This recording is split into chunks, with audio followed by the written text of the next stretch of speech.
Good morning, everybody, and I'm so excited to see you today. Thank you for joining me today for my 60th birthday bash. Normally, I introduce myself. Normally, I say who I am. I think the fact that you're all here today means that you know my name, so I'm not going to say it. And I'm really excited and emotional to have so many friends and colleagues and family joining me today on my 60th birthday bash.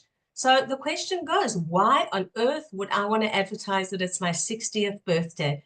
And before I do so, actually, I do want to remove my spotlight for a moment. And I just want to ask you, how many of you, and put up your hands if it applies to you, how many of you have had this trigger moment in your life or any moment of trauma or maybe simcha where that's been like a defining moment in your life that's gone on to explain how you've gone on to lead your life for many years ahead?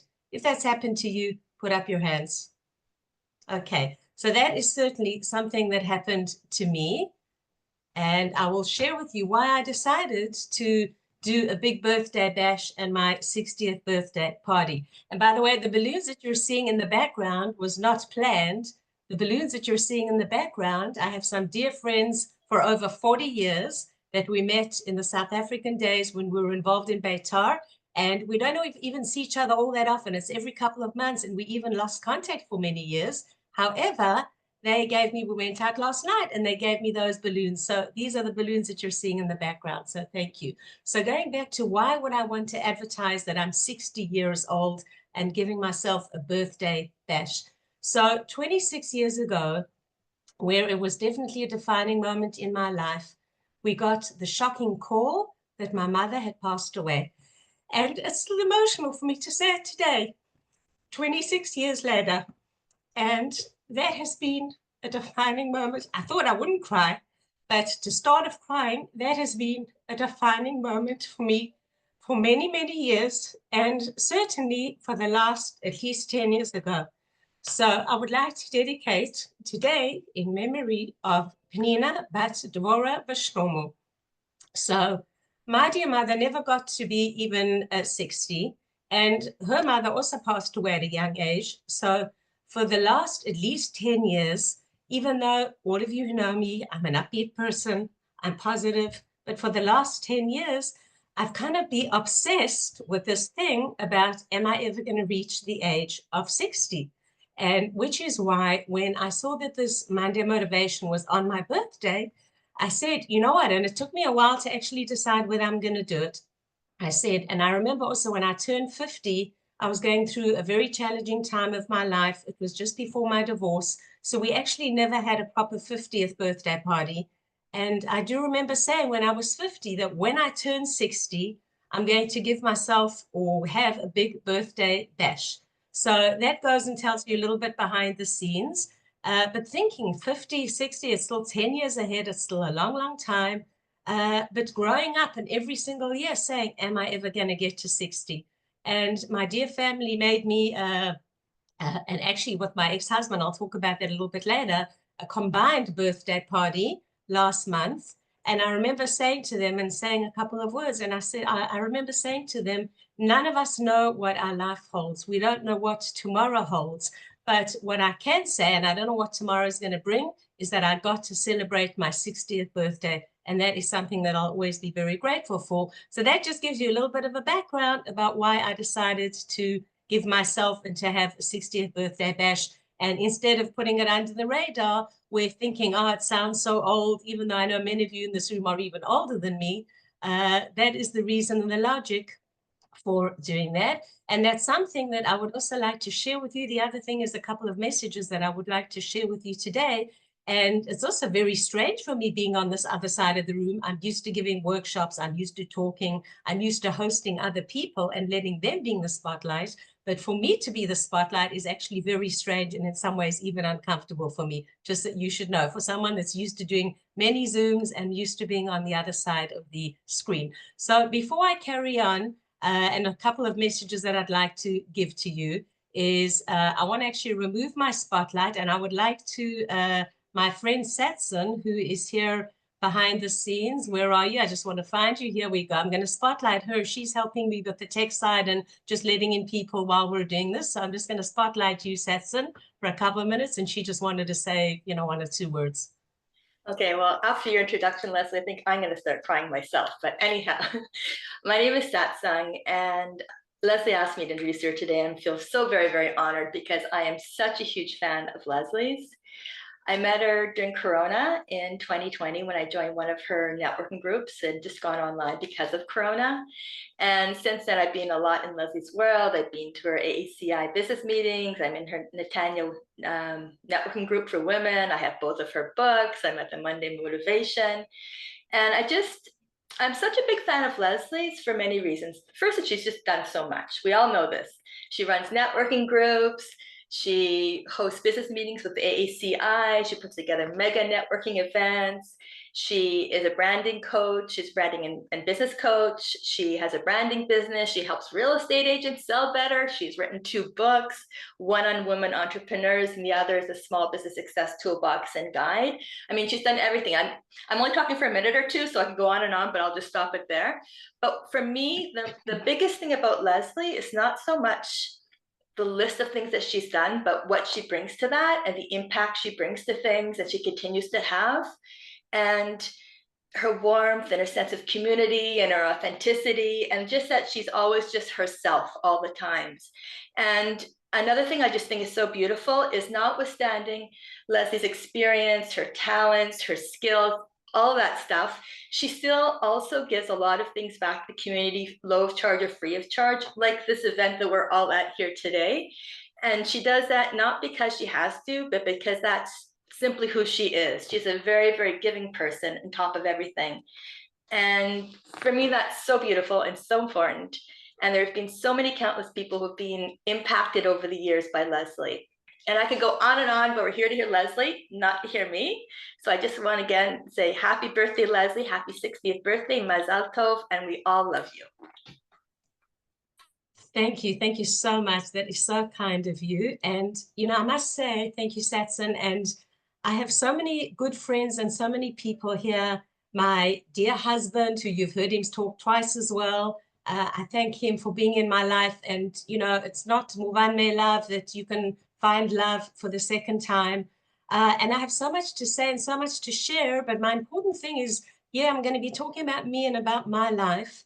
But I want to actually give a couple of messages across, which is one of the main reasons, besides what I already said to you earlier about why I wanted to do this today, is to give messages across, because I think that we're often, and certainly when we're in our earlier years, and like I often talk about the concept of working in or on your business, for those that have heard me, you know, talk about it, and those that are in business, I think a similar thing and similar concept can apply to us when we're going through our lives. Is that the years that we're childbearing and really, really busy and with our family, I could kind of compare that to working in our business, because our family is our business, even though we don't call it our business. Where often we're just so busy with the day-to-day things. And Baruch Hashem, my children and my grandchildren are some of the biggest blessings in my life, that I absolutely adore them. And I'm totally grateful for every single one. And Bezrat Hashem will have good news again this week, soon to hear, with another one. But I definitely see that even with all the years growing up, is that we're so involved in our day-to-day lives. And yes, I think we do definitely appreciate what we have, but sometimes you have to just step back and step out, and growing older. And yes, the 60 today is like the 40 of previously. I remember, you know, thinking how old my parents were when they were in their 50s. But just taking that step back and looking at life, and Bezrat Hashem, I'm only halfway, I think it gives us the importance in being able to actually sit back and look at our lives and look at all the blessings that we do have in our lives. And it's like working on our business, which is super important and something that we all need to do. So going back, who is the Lesley that made Aliyah 35 years ago? Yes, I feel blessed to be living in this wonderful country for 35 years. I'm going to share a little bit about my life growing up before I made Aliyah, and also some defining moments since I made Aliyah. I've been in Israel, as I say, 35 years, and I can honestly say that these years have been the best years in my life. growing up, I was a young girl growing up in South Africa to a pretty regular family, a happy family. Thank God I didn't have any major dramas or anything growing up. You know, stable parents, parents that worked hard, you know, middle class. We lived a good life, living in a nice community. The one trauma I do remember from growing up, which was in the apartheid days. I remember, as I say, and what I mentioned earlier, and I'm going to mention a few trigger moments later, that we all have these defining moments in our life. And I do remember exactly where I was at the exact time and place when my father was once stabbed by a black coming in. He owned a concession store, and somebody came in and he was stabbed, thankfully in the hand, nothing serious, but that's something too. And that was over 25 years ago that I do remember as something that will always be set in my mind. And you know, often many of us have difficulty making change, and for something like that, I remember, and Dad, I love you. I know you're going to listen to this podcast, but my dad's a classic example of someone who does not like change. And I think that that's something that has also been a defining moment for me, that when he did get stabbed that time, that was when he was forced to make that change. And many of us, if we look back at our lives, are either resistant to change or we approach change with a bang and we're open to making change. And I've seen that in my own life, and we're all hesitant to make change. But when we do make that change is usually when we see that difference in our lives. And at the time we don't always, and we're petrified to make that change. But if we can just be open to making changes in our life where we do see we need change, then that can definitely be a defining moment. And I see for me, it's been a defining moment. And I saw for my family that that was a defining moment for some of the things. So going back to my childhood, as I say, regular childhood, I remember very fun times with my family and with my cousins, and one of them sitting here in the room today, that we would get together for Chagim and for Friday nights and for Pesachs around the large ping pong table. We used to joke about the gefilte fish ping-ponging it around the table. Leigh, you probably remember that. And my sister Wendy, my dear sister Wendy, who has been awesome in just being there and all her support over the years. And I actually joke that how funny it is how we're 2 years apart, but how we're actually so alike in so many ways, even though we've grown up in different countries. And very often, and we're even in a similar profession, very often when I look at myself on Zoom and see myself, I actually just see my sister. I feel like I'm looking at my sister. So I'm forever grateful for you all being in my lives. So going back to, as I say, my childhood, I grew up in a pretty regular family, not a religious family. I went to a co-ed school.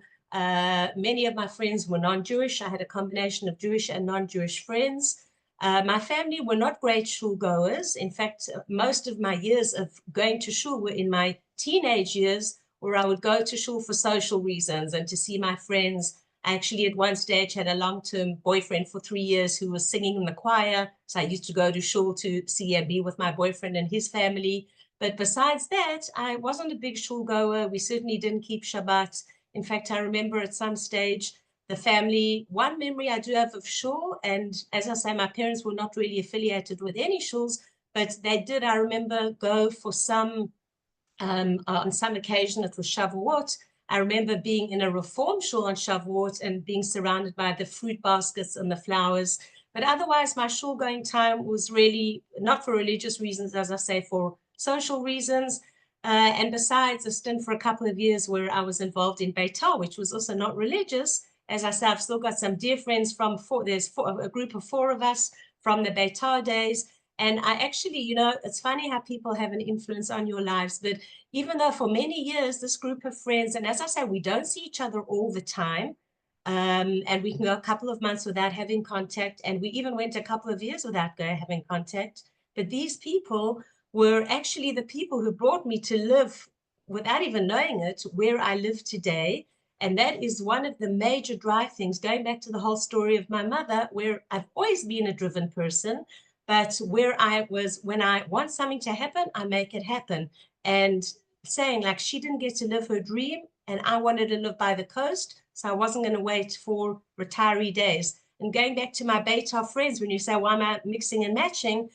3 out of the 4, or actually I'm the fourth one here, but 3 out of the 4 of them either live in the area that I moved to or partially live in the area that I moved to. So it was actually through this group of friends that I got to see this area. And I remember coming here for the first time and driving through and saying that I want to live in this area in the future. And that's when, and thank you to my dear husband, as I say, Freddie, who was on board. He also loves the coast. And that's when we actually made it happen. But I definitely know that it was the driving force behind with my mother, and knowing that she didn't reach her 60s, that made me say, yes, I want to do things now. So it doesn't mean we can drop everything and do things now. But that is also my message to you in terms of don't wait for things to happen. We don't know what tomorrow will bring. And yes, it's not just a cliche, but it is something that we have to be continually aware of, saying to ourselves, you know, live your dream and live your dream now. And that's one of my slogans, live your dream and live your dream now. It sounds very cliched, but you can make it happen. So I'd like each and every one of you to think about, you know, what it is that you want to do. And yes, we can't always just drop everything and do it right away. But if you really want to make something happen, and I know one of my daughters actually said this to me too, saying, Emma, when you want something to happen, you make it happen. And you can all do the same thing. We can all do the same thing. If we want something to happen, just go start writing down the steps that you need to make it happen.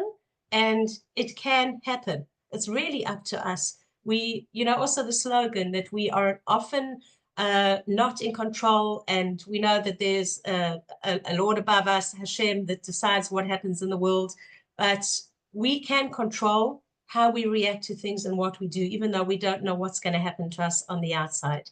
So going back to my childhood, I never knew much about Israel growing up. As I say, pretty, you know, standard happy childhood, not religious childhood. The first time that I got to have some kind of touch with religion was when I met my ex-husband, who was religious at the stage, coming from a non-religious family, but he had become religious in his teens. And when we actually met, I was not keeping Shabbat at the time. In fact, even when we got married, for the first year, I didn't cover my head. And then for 28 years afterwards, I went, yes, to covering my head. And I'll tell you a little bit about that in a moment. But my first connection with him was he was religious. I was working on Shabbat. What we would do was I would go to work on Shabbat. He would go to shul, and then we would meet for lunch. And I was working, many of you, if you know the South African, it's like the Marks and Spencer's, Woolworths. Many of you may know it. I was working as a trainee manager there. And as a training manager, I was forced to work on Shabbat. In fact, that's the reason why I left that particular position when I became religious, and then I started keeping Shabbat. And I even remember saying to the CEO, the Mankal, that I'm leaving because of it, and he was actually Jewish. But the position entailed working on Shabbat. But I remember those days coming back and working in Woolworths. Those of you that are familiar with it, it's like a Hamashbir here in Israel, is that they had food and they had fabrics in different departments. So being an employee there, at the end of the day, twice a week, they would have, by the sell-by dates, they had to get rid of the stuff on the shelves.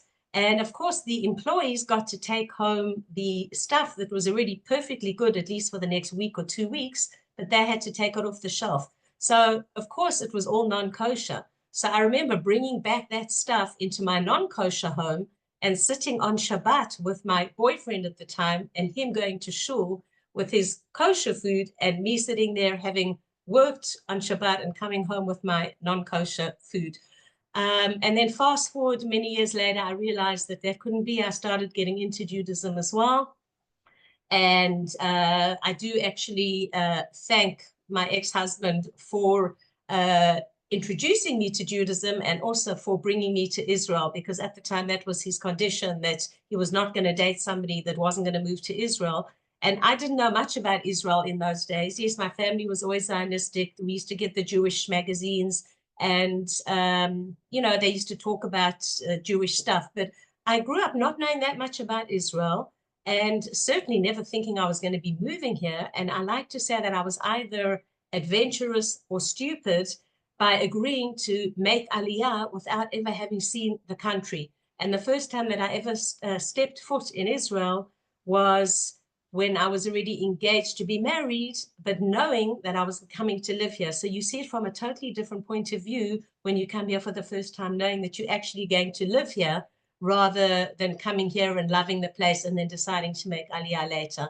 But thank God today, I think I'm one of Israel's proudest Zionists, and I love living here. I wouldn't want to live anywhere else. I think and people not in Israel find it strange when we say this, but I think that, and studies and surveys have showed that we have a huge quality of life, one of the highest qualities of life amongst countries in the world. I don't remember exactly what number it is, but how can we have this quality of life when we're living a war and when we have terrorism? And, that's why another thing that when I say things that are etched in our minds, one thing that I do remember and I'll never forget is approximately 25 years ago, living in a community where our neighbor and friend was killed in a terror attack in his home. And that was also a defining moment for me. It was about 100 meters from our home.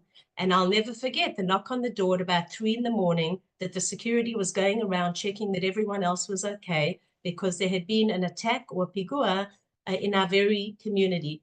But yes, this wonderful country of Israel, even with the war going on, and as my sister, who remarked when she was here a couple of months ago, and there happened to be a siren when she was here, she said, it's unbelievable how you have the siren, people do what they have to do, and then life goes on as normal.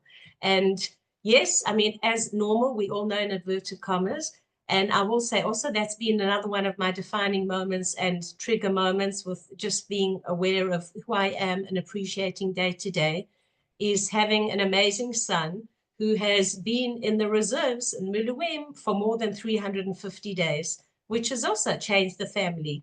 And, waking up in the middle of the night and checking my phone and seeing, has he replied to my message? Has he got 1 tick? Has he got 2 ticks? And many of you, I know, many of my friends here are in the same situation where they also have that trauma with family members. I have a son with son-in-law, with 7 children who's in the reserves right now. I had another son-in-law also who was in the reserves. So my son right now is not in the army, but who knows what tomorrow could bring or what a week could bring. Right now he's out. But these are all some of the defining moments. Another one of the defining moments that I do want to mention in this wonderful country of ours, and also with the message to it, is that what I didn't tell you when I mentioned that my mother tragically passed away very suddenly in her 50s. I was 39 weeks pregnant when she passed away. So, of course, that was also an extremely difficult moment because I couldn't go to the funeral. This was in South Africa. And I do remember, obviously, going back when my son was a month old, going back for her unveiling. But giving birth when your mother's just passed away at 39 weeks, and I was worried about sitting Shiva and actually going into labor while I was sitting Shiva. And thankfully that didn't happen. He obviously knew that he had to wait an extra couple of days, and he was a couple of days late. But then the trauma of giving birth to this amazing, wonderful child who I'm so proud of, and being told 24 no, not even 24 hours, being told less than 24 hours after I gave birth that my son needed surgery. And that was a defining moment. I remember exactly the 3 doctors standing there opposite my bed saying to me, your son needs surgery, and telling me why. And this amazing, incredible son who got married recently, and who I'm also trying not to be emotional while I'm talking, but he went on to needing about 10 more surgeries. And thank God this turned him into the most incredible, resilient person. And I think that made me very resilient too. And it was a lot of the defining moments of making me into what I am today. And just when we thought that all his health issues were over, then during this really difficult time of when you go through divorce and trauma, and even if you wanted the divorce and even initiated it, it still has a defining moment and makes it difficult. But during this moment, and everything, they say it doesn't rain but it pours. Within this month where I was also going through divorce, we discovered that my son had a massive tumor. It turned out weighing around 12 kilos. Can you believe 12 kilos? A massive tumor, where we were in high intensive care for 1 month at Igiwelaf Hospital, but that too was a defining moment for me where on the one hand, many of my colleagues, my friends, my family knew what was going on, but many of my work colleagues, I managed to actually call that stupid or call that motivator, whatever you want, almost not missing a beat, still showing up where I needed to show up, because that was me. Like when you commit to something, you do it. So, thank God we got through that. But I do remember, my being positive because I'm a positive person, but also during that time being the most challenging time that I can honestly say it was, having also one time I remember just crying to a friend who I know she's not here today, but she's going to be listening to this podcast and she knows who she is. When everything was happening at once, it was also, by the way, at the same time that I was finishing off my master's, all within that same 2-week period where I had to hand in my final paper. And I decided once again, either stupid or motivated, that I was not going to ask for an extension, but I was going to be handing it in on time. So I remember sitting in the hospital when we were in and out of the ICU because they only allowed one person in at a time, sitting in the lobby with my laptop, finishing off my master's.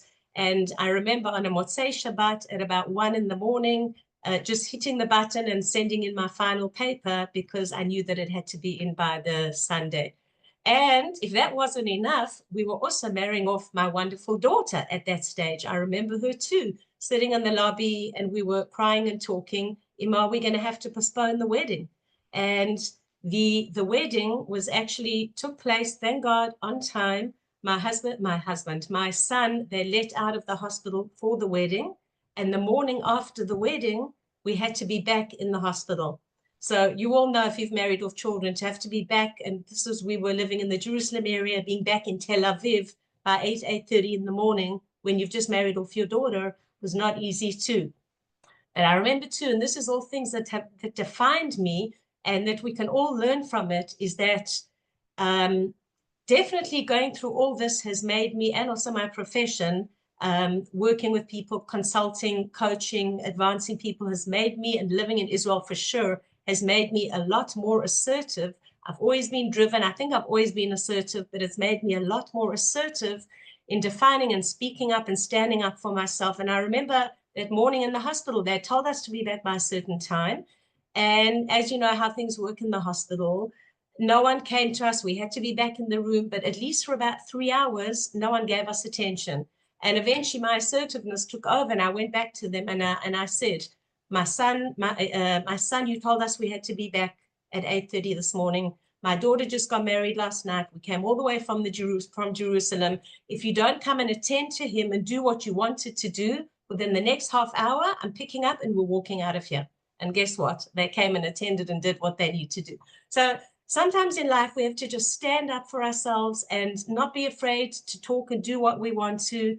And that's my message to you too, is that on the one hand, we're maybe can be a good diplomat and not say things where we don't want to say. I know becoming an Israeli driver has also made me a lot more assertive. I'm sure my husband will be joking on the side about that. I am a careful driver, but I've become an Israeli driver. So certainly living here in this wonderful country of ours has turned me into the person that I am.